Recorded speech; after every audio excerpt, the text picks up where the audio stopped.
Have you ever witnessed an entire parliament go dead silent, not out of respect but out of pure shock, after just one sentence? One sentence so brutal, so raw, so undeniably true that Keir Starmer himself couldn't even fake a smile, couldn't even look up, just froze, jaw clenched, face drained. And all of this happened live on the record in the House of Commons. No script, no spin, no escape. So what was said, and who had the audacity to say it? Buckle up, because what unfolded next will go down as one of the most humiliating parliamentary takedowns in modern British history. It was supposed to be a normal session of Prime Minister's questions. You know the routine: smug back and forth, rehearsed talking points, MPs pretending to care while checking their emails. And there was Starmer, smug as ever, ready to deliver another round of carefully polished non-answers with that signature tone, half robot, half lawyer, zero soul. But then the air changed. You could feel it like the second before a lightning strike, because that was the moment MP Elsevier Hartley stood up. Not a loud voice, not a theatrical figure, just calm, steady, almost too quiet, and that made what she said hit even harder. This Prime Minister isn't leading the country, he's managing its decline. That was it. One sentence, one knife to the heart of Starmer's carefully constructed image. The room froze, cameras caught everything. Starmer's lips tightened, his hands fidgeted. You know that look someone gives when they've just been exposed in public and they're trying not to fall apart? That was Keir Starmer. And Olivia, she wasn't done. That was just the opening shot. And the timing couldn't have been worse for Starmer, because just 24 hours earlier, news had broken that £5 billion in benefits were quietly slashed from support programs impacting disabled citizens, single parents and pensioners, the kind of people Labour once claimed to fight for. Now, Starmer stood accused of betraying them, and the evidence wasn't just policy papers, it was people's lives unravelling on live TV. Olivia Hartley didn't rant. She revealed. With each word, she built a case not against Starmer, the politician, but Starmer, the person, the man who campaigned on compassion and now governs with cold calculation. Under your leadership, Prime Minister, Britain hasn't risen, it's retreated. Families are colder, children are hungrier, and pensioners are poorer. But corporate donors, they're warmer than ever. And still no answer from Starmer, just blank silence, not even the usual deflection. You could almost hear the sound of Labour MPs shifting uncomfortably in their seats, not because they disagreed, but because they knew she was right, and worse, so did the public watching at home. And just when it seemed like it couldn't get more awkward, Hartley threw the final grenade. You said tough choices must be made. Why is it always the vulnerable who pay the price, and never the millionaires writing your speeches? Boom. The chamber exploded. Some MPs applauded, others gasped, one even dropped their pen, and the speaker, he didn't interrupt, he couldn't, because the truth was louder than order. And there was Keir Starmer, still frozen, mouth slightly open, staring at the dispatch box like it had betrayed him too. So what happened next? Did Starmer fight back? Did someone step in to save him? Or did it get even worse? Let's just say the next MP who stood up made things 10 times uglier. Just when everyone thought the worst was over, that maybe Starmer could gather himself, brush it off, and return to the usual scripted blabber, the real storm began, because after Olivia Hartley's calm, surgical takedown, another MP stood up, and this time, it wasn't calm, it wasn't surgical, it was pure fire. Independent MP Daniel Royce, a man not known for holding back, rose to his feet, and what he unleashed wasn't just a criticism, it was an all-out political assassination, live and merciless, no metaphors, no filters, just raw truth weaponized like a sledgehammer. The room was already tense, but what Daniel said next made the Olivia moment look like a warm-up act. Mr. Speaker, I won't stand here today and pretend we have a Prime Minister. What we have is a well-dressed spreadsheet with a nervous smile playing Prime Minister, because it looks good in the polls. You could hear the audible groans, gasps, and even laughter from around the chamber. And Starmer, the man who once prided himself on keeping his composure, was now visibly twitching. His fingers tapped nervously against the bench, his jaw clenched tighter with every sentence. But Royce wasn't even halfway done. He continued, almost enjoying the slow public unravelling of a man who had dodged real accountability for far too long. And then he hit the £5 billion betrayal head on. This week, you slashed £5 billion from the benefit system. That's not a tough choice, that's a political hit job on the poor. You punish pensioners who can't afford heating, but hand millions to corporate lobbyists through tax loopholes your party refuses to close. You're not balancing the books, you're gutting the country.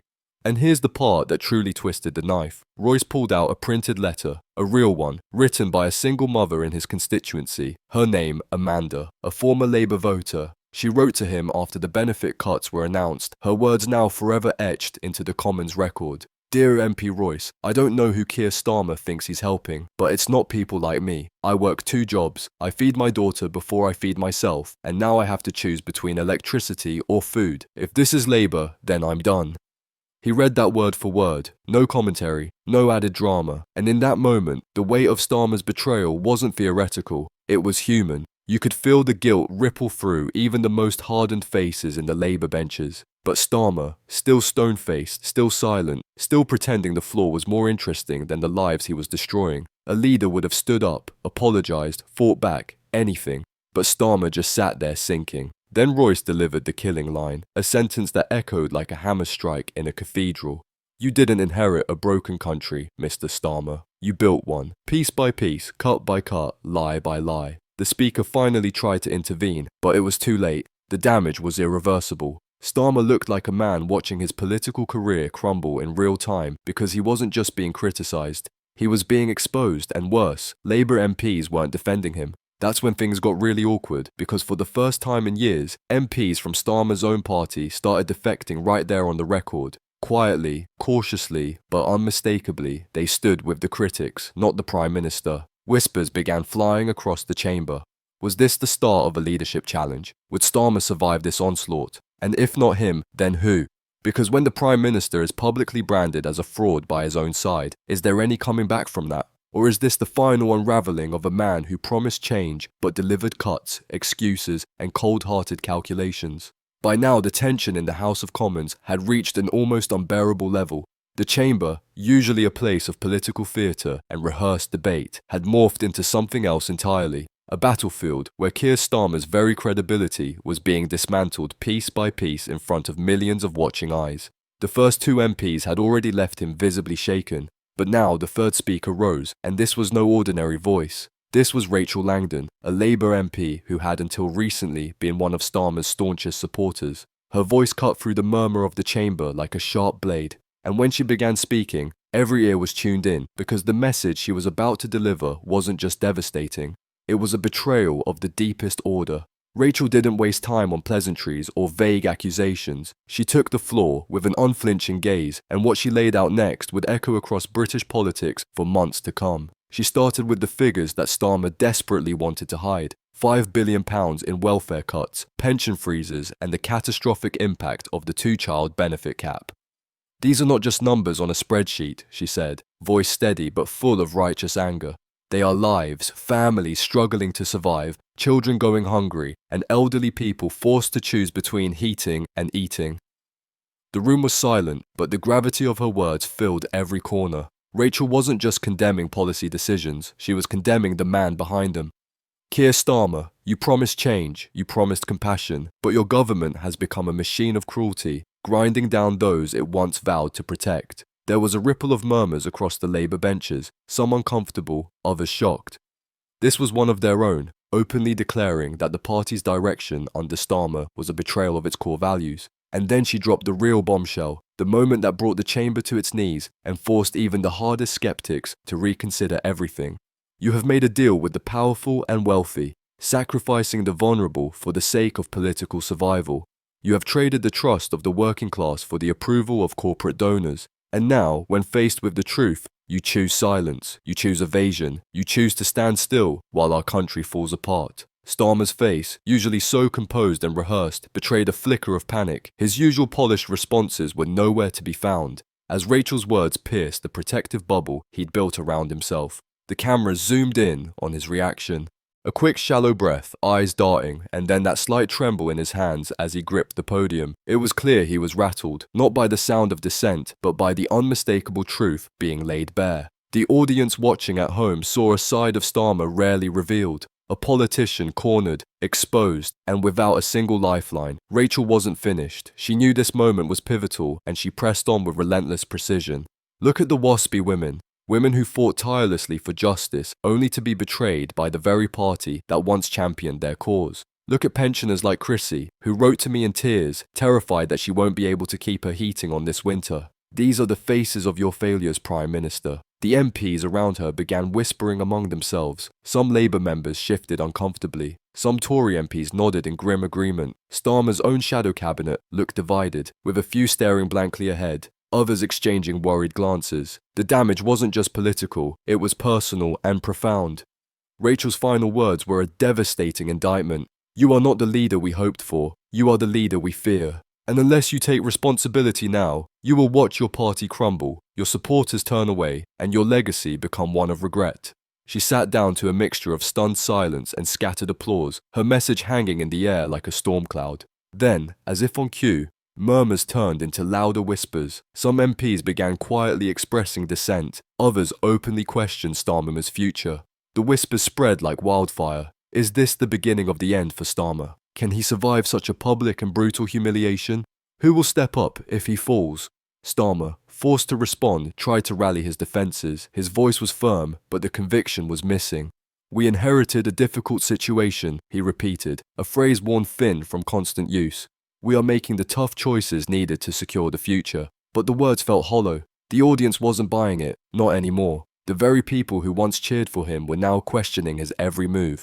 Behind the scenes, party insiders were scrambling. Emails flew back and forth. Meetings were hastily convened. The tension was palpable.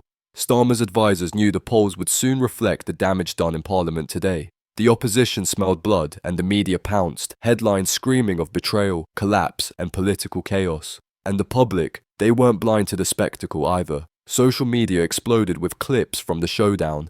Hashtags trended as millions expressed outrage, disappointment, or grim satisfaction. Starmer's carefully curated image was unravelling before their eyes. But here's the real kicker. Amidst the chaos, some MPs from Labour's own ranks were preparing to publicly defect or quietly work against their leader's agenda. The party was fractured like never before. The cracks weren't just showing, they were widening at an alarming rate. So what does this mean for Keir Starmer, for the Labour Party, for the country watching this political drama unfold in real time? Is this the beginning of the fall of a man who once seemed destined for greatness? Or can he somehow claw his way back from the edge?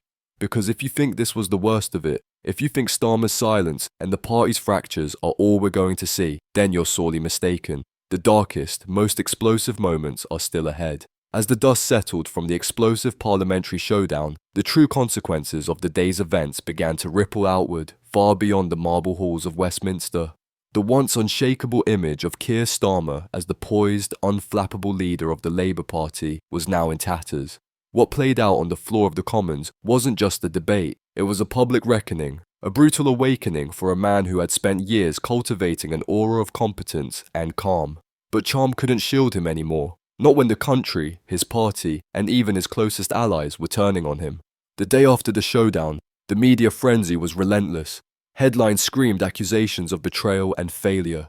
Newspapers published scathing editorials, dissecting every word spoken, every hesitation, every blank stare Starmer had shown. The narrative was clear. The leader who promised change was now presiding over a Labour Party fractured, directionless, and accused of abandoning the very people it was meant to serve.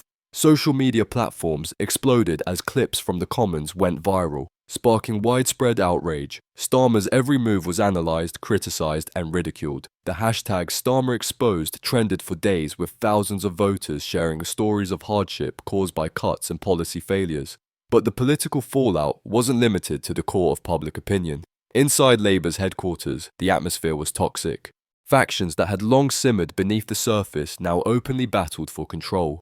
The moderates who had championed Starmer's rise began whispering about leadership challenges. The progressives accused the leadership of losing its way, of betraying Labour's foundational principles, and as these internal battles raged, some MPs began defecting, either resigning the whip to sit as independents or crossing the floor entirely. The party's unity was unravelling fast. The impact on the electorate was even more devastating. Polls revealed a steep decline in support for Labour.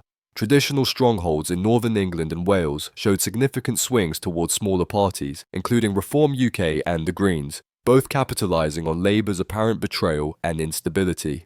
Voter confidence in Starmer's ability to govern had plummeted. Even staunch Labour voters expressed feelings of betrayal and confusion, unsure if their party still represented their interests. Amidst this chaos, Starmer's attempts to steady the ship only made matters worse.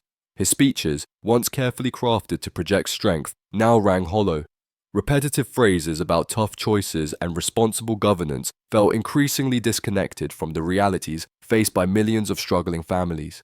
The carefully managed media appearances that had once bolstered his image were now met with skepticism and cynicism. Every interview seemed to unravel a little more of the facade, but perhaps the most damning blow came from within Starmer's own ranks. Shadow cabinet members, once loyal, began publicly questioning his strategy and decisions. In interviews and leaked internal memos, senior Labour figures voiced frustration over his inability to connect with the public and the growing perception of him as a leader who prioritizes optics over substance.